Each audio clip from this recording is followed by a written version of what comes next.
Audiolibros en 15 minutos. Suscríbete al canal y explora un nuevo libro cada día.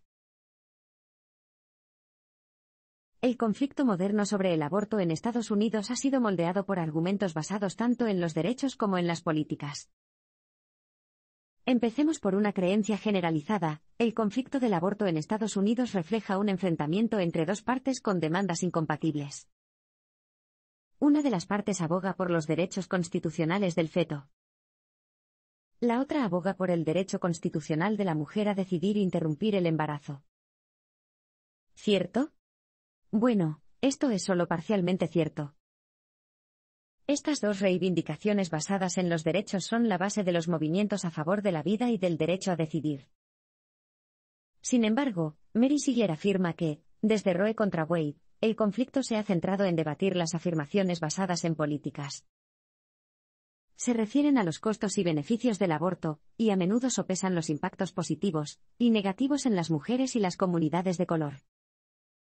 También tienden a especular filosóficamente sobre si la sociedad en general está mejor o peor desde Roe. Ambos movimientos han hecho hincapié en reivindicaciones basadas en derechos o políticas en diferentes momentos y de diferentes maneras, según el momento cultural y político. A veces, elaboraban una buena estrategia y ofrecían afirmaciones que resonaban en el pueblo y los legisladores estadounidenses. A veces no lo hacían, y perdían terreno frente al bando contrario. Y a veces, sus estrategias les proporcionaron ganancias a corto plazo, pero terminaron complicando el futuro progreso legal de su movimiento.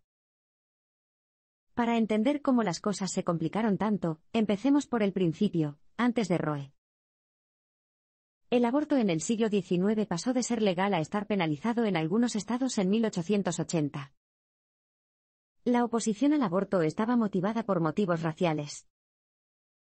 La tasa de natalidad de las mujeres anglosajonas se estaba desplomando, mientras que la población de inmigrantes de Europa del Sur y del Este aumentaba rápidamente.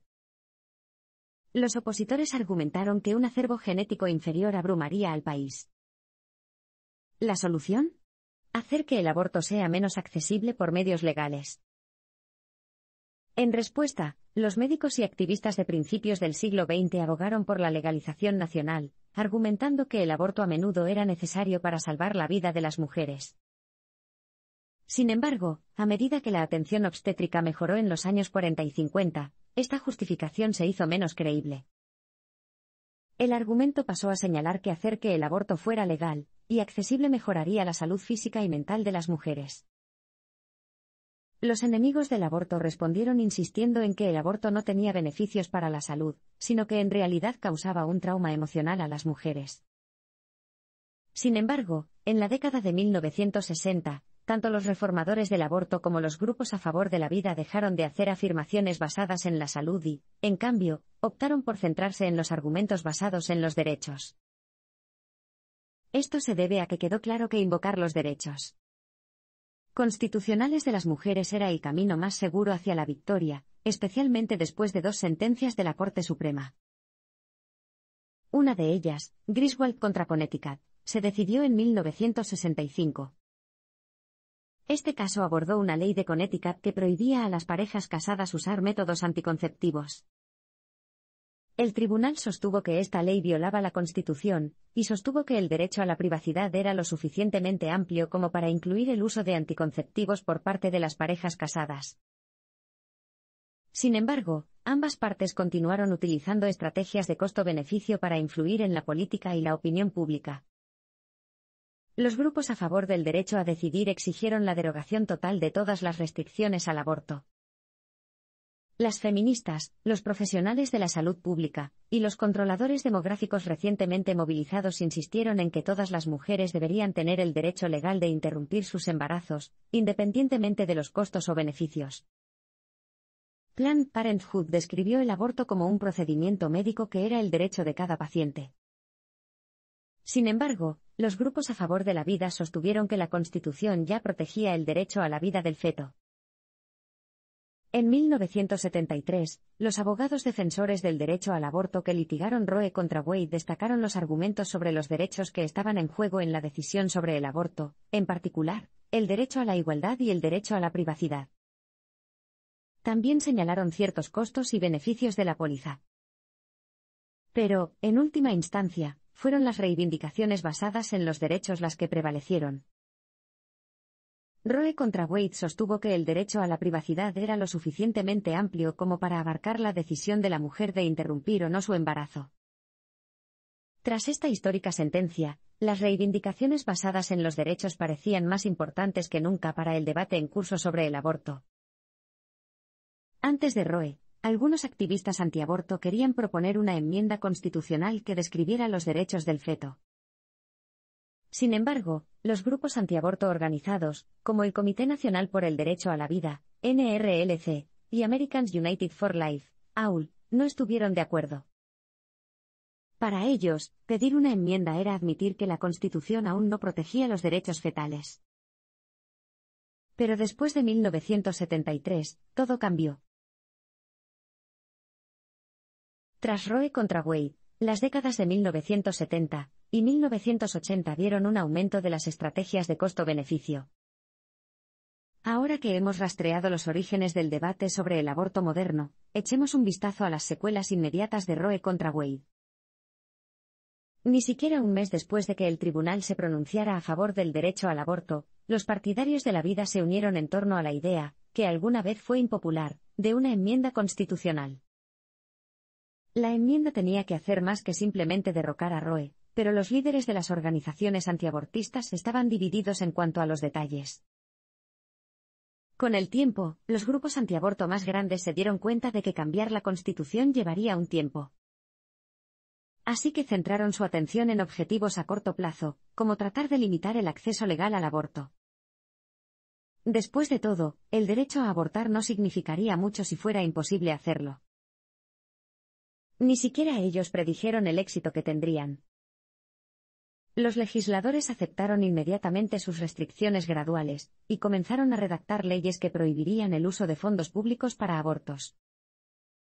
Sin embargo, para que se aprobaran estas restricciones, los grupos de presión antiaborto tuvieron que presentar un argumento más allá del derecho a la vida, ya que la prohibición de la financiación en realidad no podía prohibir ningún aborto.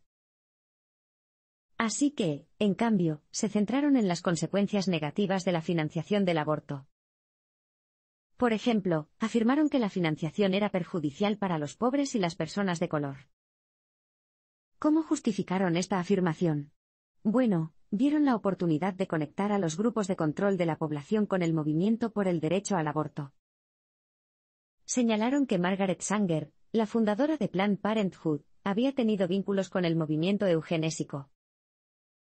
A pesar de que Sanger había muerto en 1966 y la organización tenía un nuevo liderazgo, los partidarios de la vida sostuvieron que la financiación del aborto era racista. Finalmente, en 1977, solo 4 años después de la decisión Roe, el Congreso aprobó la enmienda Hyde, que prohibía todos los fondos de Medicaid para abortos. Antes de continuar, es importante señalar que los años 70 fueron una montaña rusa, y la cuestión de la financiación del aborto se vio particularmente afectada por los cambios en las actitudes culturales sobre el estado de bienestar. A principios de la década, parecía posible que el gobierno garantizara un ingreso mínimo a todos los estadounidenses. Sin embargo, al final de la década, ambos partidos apoyaban los requisitos laborales, y denunciaban el fraude en materia de asistencia social. Los partidarios del derecho al aborto intentaron impugnar la enmienda Hyde. Sin embargo, el tribunal rechazó sus argumentos sobre la base de que los pobres no tenían derecho a un apoyo financiero que no podían conseguir para sí mismos. Luego, en 1980, Ronald Reagan fue elegido presidente, lo que anunció el auge de la política de gobiernos pequeños. Fue por esta época cuando comenzó a arraigarse una alianza entre los grupos antiaborto y el Partido Republicano. Los partidarios de la vida se dieron cuenta de que si podían influir en los miembros de la Corte Suprema a través de sus vínculos políticos, esto les daría más posibilidades de anular Roe contra Wade. Y aunque no siempre tuvieron éxito, fueron persistentes, lo que a menudo les ayudó a lograr pequeños avances. Y así, la agenda provida había evolucionado una vez más, en una respuesta estratégica a la política de la época. Así fue como las discusiones sobre los costos y beneficios del aborto ocuparon un lugar central a principios de la década de 1980, cambiando los términos del debate sobre el aborto en las próximas décadas. Entonces, ¿cómo respondieron los activistas por el derecho al aborto? Bueno, no hubo una sola respuesta uniforme, lo que no ayudó a su causa. Al principio, líderes de grupos como NARAL, o la Liga Nacional de Acción por el Derecho al Aborto, y Planned Parenthood mantuvieron una defensa basada en los derechos, argumentaron que las nuevas restricciones al aborto violaban la Constitución. Esto alejó a algunas feministas socialistas, y no blancas que creían que el movimiento a favor del derecho a decidir debía adoptar una agenda que incluyera el apoyo a la anticoncepción, la educación sexual y el cuidado de los niños. También consideraron que los grupos activistas, predominantemente blancos, no habían explicado las razones por las que las mujeres necesitaban un aborto legal. Con el tiempo, los grupos más grandes que luchan por el derecho al aborto hicieron hincapié en los beneficios del aborto legal, especialmente para las mujeres de bajos ingresos, no blancas o discapacitadas. Sin embargo, reconsiderarían esta estrategia más adelante en la década, a medida que cambiara la composición de la Corte Suprema, y Roe corriera un riesgo cada vez mayor. A finales de la década de 1980 y principios de la de 1990, se desarrolló el debate sobre las relaciones entre el aborto, la familia y la igualdad de género. A principios de la década de 1980, los partidarios de la vida hacían hincapié en lo que llamaban los costos del aborto. Más adelante en la década, destacaron específicamente los costos del aborto para la familia. Afirmaron que el aborto privaba de sus derechos a los hombres, mientras que los proveedores de servicios de aborto con fines de lucro explotaban a los adolescentes. Hubo algunas razones por las que los grupos antiaborto eligieron esta estrategia particular basada en los costos. Por un lado, querían fortalecer su asociación con el Partido Republicano. A pesar de que ya se habían ganado el apoyo del Partido Republicano, todavía tenían algunas preocupaciones. Les preocupaba que los líderes republicanos temieran una reacción violenta el día de las elecciones. También les preocupaba George H. W. Bush, el nuevo presidente republicano, cuyo compromiso con el movimiento era cuestionable. Los abogados defensores de la vida sabían que tenían que priorizar las leyes que ayudarían a los candidatos republicanos a ganar las elecciones. También tendrían que sobrevivir a las impugnaciones constitucionales en los tribunales. Los mandatos de participación familiar parecían cumplir ambos requisitos. Se trata de leyes que exigen que una mujer obtenga el consentimiento de su cónyuge o de sus padres antes de abortar y, en ese momento, contaban con el apoyo popular. De hecho, entre 1973 y 1982, no pasó un año sin que un estado implementara un mandato de participación familiar. También a finales de los 80, la nueva mayoría conservadora de la Corte parecía estar a punto de anular Roe contra Wade. Esto significaba que los grupos partidarios del derecho a decidir tenían que elaborar estrategias de múltiples defensas. No solo tenían que desafiar la avalancha de leyes de participación familiar, sino que también tenían que proteger a Roe. Mientras tanto, fuera de los tribunales, crecía un movimiento mayoritariamente evangélico de bloqueo de clínicas. Convencidos de que los crecientes esfuerzos para derrocar a Roe nunca darían sus frutos, la Operación Rescate instó a otros partidarios de la vida a dejar de esperar a que el tribunal tomara medidas. Si han tenido que infringir la ley y bloquear las clínicas para detener los abortos, que así sea. Del otro lado del debate, el surgimiento de la Operación Rescate alentó la creación de coaliciones a favor del derecho a decidir. Una vez que NARAL y sus aliados se unieron, estuvieron en mejores condiciones de librar las múltiples batallas a las que se enfrentaron a principios de la década de 1990. La alianza de grupos que abogan por el derecho al aborto condenó rotundamente a la Operación Rescate, dirigida en su mayoría por hombres, por considerarla una organización extremista estúpida y antimujer. Defendieron a Roe abrazando argumentos basados en los derechos constitucionales más que nunca. Después de todo, parecía que los estadounidenses no podían llegar a un consenso sobre si el aborto tenía beneficios, y muchos parecían apoyar las restricciones. En respuesta a la política popular de pequeños gobiernos de la época, los grupos partidarios del derecho a decidir insistieron en que el gobierno se mantuviera al margen de los asuntos de todos, incluidas las mujeres embarazadas. Por último, los grupos partidarios del derecho a decidir abogaron por la igualdad de género en un influyente caso de aborto en la Corte Suprema de 1992, que muchos temían que también anulara Roe contra Wade. El caso, Planned Parenthood of Southeastern Pennsylvania contra Casey, consideró la constitucionalidad de las restricciones contenidas en una ley de aborto de Pensilvania.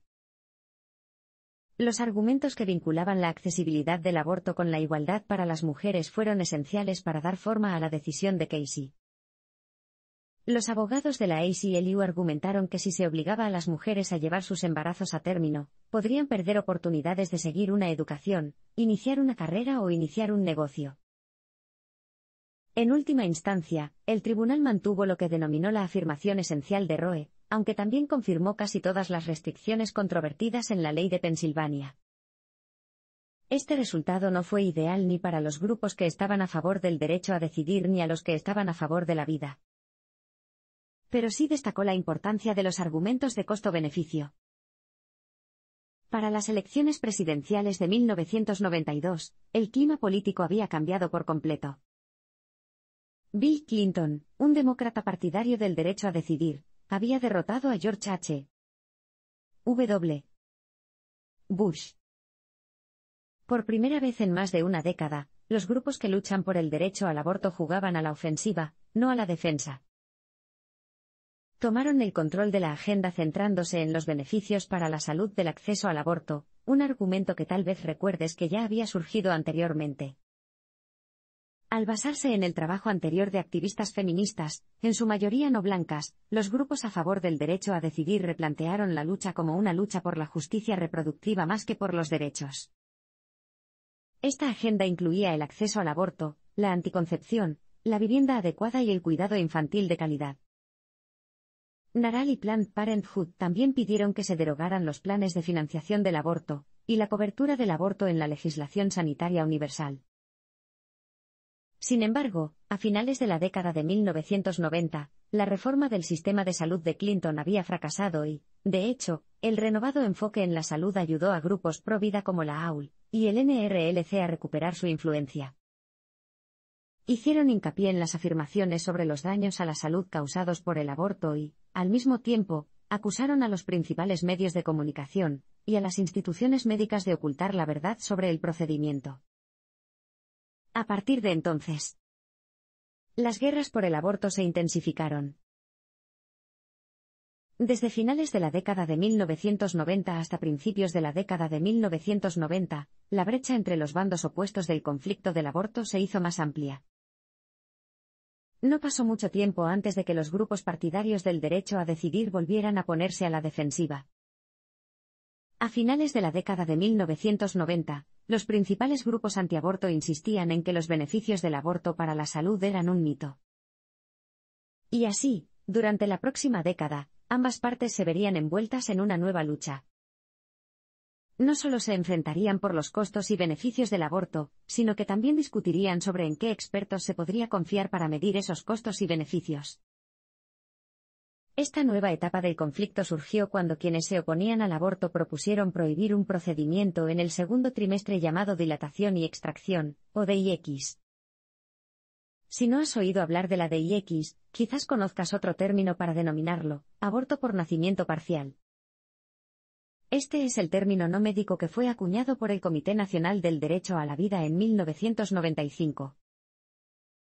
Los proveedores de servicios de aborto describieron la DIX como un procedimiento quirúrgico, en el que se extraía un feto intacto del útero. Además, las principales organizaciones médicas, como el Colegio Estadounidense de Obstetras y Ginecólogos, ACOG, sostuvieron que la DIX a veces era la opción más segura para las mujeres. Sin embargo, el NRLC afirmó que estos expertos no decían la verdad. Al calificar el procedimiento de inmoral y describirlo con detalles espantosos, afirmaron que endurecía las actitudes hacia la vida humana. También insistieron en que las organizaciones médicas más importantes no eran dignas de confianza. Según quienes se oponen al aborto, grupos como la ACOC se limitaban a repetir como loros lo que se consideraba políticamente correcto. Por eso, los partidarios de la vida fundaron sus propias organizaciones de expertos, como la Coalición Ad Hoc para la Verdad de los Médicos, o FACT.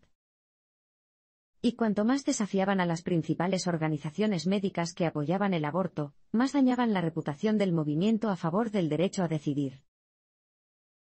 Aún así, los grupos a favor del derecho a decidir lucharon para establecer que D y X a veces tenía más sentido para las mujeres.